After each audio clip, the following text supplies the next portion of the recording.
Sasa wale wadada ambao ukihitaji mazungumzo nao anakuangalia hivi anakupandisha, anakushusha, kisha anajizungusha hivi, anakuambia hivi, unavyojiona mimi na wewe tunaendana.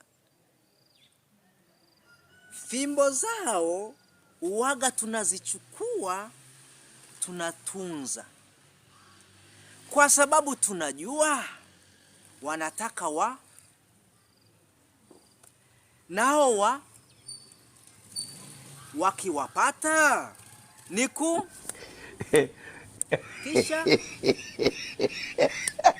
kisha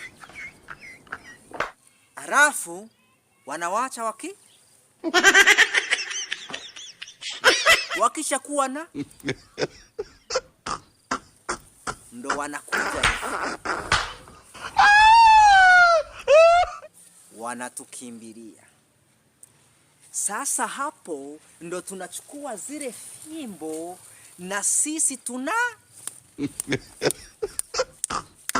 kisha